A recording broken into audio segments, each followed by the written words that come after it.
আপনার স্বামী যে বাইরে কাজে গিয়ে আক্রান্ত হয়েছে এই বিষয়ে আপনি কি বলবেন? বিষয় বলতে চাই আমাদের পাশে রাজ্য সরকার সবাই মিলে আমাদের পাশে দাঁড়াক। আমরা অসহায় মানুষ, আমার দুটো বাচ্চা আছে ছোট ছোট, সবাই মিলে যেন সাহায্য করে। রাজ্য সরকার ও প্রশাসনের কি বলবেন, তাদের উদ্দেশ্যে আপনি কি বলবেন? তারা আমাদের পাশে সহযোগিতা করুক সবাই মিলে। আমার স্বামীর দোষীদের সঠিক বিচার সাজা দেখ। আপনার স্বামী এখন কোথায় আছে? পিজিতে, হসপিটালে আছে। উনি কি গুরুতর অবস্থায় আক্রান্ত? হ্যাঁ। আঘাত কোথায় করা হয়েছে ওনার? গলায় করেছে, পেটে 5 জায়গায় আঘাত করেছে। 5 জায়গায় আঘাত করা হয়েছে। ঠিক আছে, আপনি ক্লাসরুম কত হয়ে উনি আক্রান্ত হয়েছে, আমার বাড়িতে আপনি এসেছেন বিশ্ব মানব কল্যাণ, আপনি ঠিক কি বলবেন? আমার উদ্দেশ্যে আপনি কি বার্তা দেবেন? আজকে আমরা এসেছি এটা চুঁচুড়া হুলাপাড়াতে 2 নম্বর বয়ানমারিতে। আমরা বিশ্ব মানব কল্যাণ ইসলামিয়া ট্রাস্টের আমি সাধারণ সম্পাদক মাওলানা আব্দুল্লাহিন মারুফ এবং আমাদের সঙ্গে সংগঠনের কিছু সদস্যরা এসেছেন। আমরা সোশ্যাল মিডিয়ায় দেখেছিলাম যে টাটানগর স্টেশনে আজকের এই বাড়ির একজন অসহায় গরিব দিনমজুর একজন ভাই, তিনি তফসিল জমাদার, তিনি কাজে গিয়েছিলেন, কর্মসূত্রে তিনি গিয়েছিলেন টাটানগর স্টেশনে। সে বাংলায় কথা বলার কারণে তাকে আরএসএস, বিজেপি এবং দেশদ্রোহী, সংবিধান বিরোধী, দেশের কলঙ্ক, তারা হিংসুক, তারা মানুষ আপনার নামের, তারা হচ্ছে অমানুষ। তারা এই নিরীহ নিরপরাধ একজন শ্রমিক, একজন গরিব মানুষের উপরে নৃশংসভাবে অত্যাচার করেছে, কুপিয়েছে। তিনি আজকের এই মৃত্যুর সঙ্গে পিজিতে হসপিটালে মৃত্যুর সঙ্গে পাঞ্জা লড়ছেন। তাই আমরা এই সোশ্যাল মিডিয়া সংবাদটা পেয়ে আমরা বিশ্ব মানব কল্যাণ ইসলামিয়া ট্রাস্টের তরফ থেকে আমরা পরিদর্শনে এসেছি।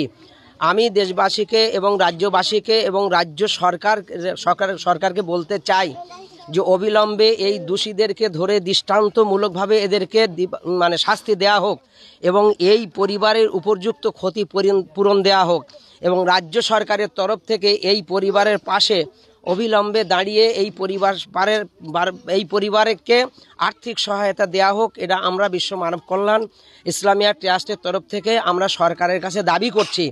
ইতিপূর্বে পশ্চিম বাংলায় যত সরকার এসেছে, কোনো সরকারের আমলে এইরকম পশ্চিম বাংলার মানুষ বাইরে কাজে গিয়ে কেউ আক্রান্ত হয়নি। একটার পর একটা আক্রান্ত হচ্ছেন আর মাননীয়াকে ঘুমাচ্ছেন। আপনি কি কিছুই জানতে পাচ্ছেন না? আপনি বহু জায়গায় যান, আপনি এই অসহায় মানুষের বাড়ি আসতে পারেন না। যাদেরকে কুপিয়ে মেরে দেওয়া হচ্ছে তাদের বাড়ি কি আপনার আসার সময় হয় না? সংখ্যালঘু মানুষেরা কি আপনার ভোট দেয় না? সংখ্যালঘু মানুষের কি আপনার ভোটের প্রয়োজন নেই? যাদের ভোটে আজকের আপনি গদিতে বসেছেন, মুখ্যমন্ত্রী হয়েছেন, সেই মানুষগুলো নিরপরাধ নিরীহ মানুষগুলো আজকের অত্যাচারিত হচ্ছে, তাদেরকে এইভাবে কোপানো হচ্ছে। আপনার প্রতিনিধি কোথায়? আপনি কোথায়? আপনি কেন আসছেন না? আপনি কি সমর্থন করছেন? অন্যায় যে করে, অন্যায় যে সহে তব তৃণ সমদহে, যে অন্যায় করে আর যে অন্যায় দেখে সয়ে নেয় সে সমান, উভয়ে সমান অপরাধী। তাহলে আপনাকে আমরা কি বলবো? আপনি রাজ্যের অভিভাবিকা হয়ে আপনি অবিলম্বে, আমি দাবি করছি, আপনাকে এই বাড়িতে আসতে হবে। তাহলে আগামী দিন এই পশ্চিম বাংলার সংখ্যালঘু সম্প্রদায়ের মানুষ আপনার পাশে থাকবে কিনা একটা জিজ্ঞাসার চিহ্ন আছে। আজকের নিরপরাধ মানুষকে আপনি রাজ্যের পুলিশকে পাঠান, সেখানকার প্রশাসন এই টাটানগর থানার প্রশাসনকে সাথে করে নিয়ে সেই দোষীকে ধরুন।